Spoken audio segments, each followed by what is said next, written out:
आप हर जगह डर रहे हैं, आप हर जगह नरमी और चीज है, लेकिन बुजदिली और चीज है। आप हर जगह कमजोर पड़ गए, आपको जहां कह देना चाहिए था वहां भी नहीं कह पा रहे।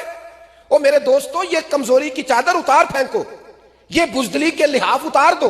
वक्त बदल गया, हालात बदल गए, हमने बहुत कुछ खो डाला। अब अपनी जिंदगी में सच्चाई का साथ दें, खड़े होना सीखें, बात करना सीखें, जुमलों के अंदर आप तेजी लाएं, आपके लफ्ज ताकतवर हो।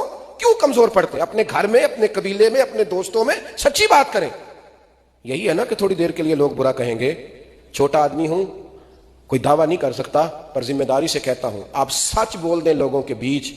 आपके मुंह पे जो आपको बुरा भी कहेंगे ना, रात जब तकिए पे जाके लेटेंगे तो अंदर से आवाज आएगी, यार कहता तो ठीक ही था वो। सच की अपनी भी तो ताकत है ना, उसकी अपनी भी तो कुव्वत है ना। इमाम हुसैन का ये पैगाम समझो, सच कहना सीखो, सच बोलना सीखो, सच्ची बात करना सीखो।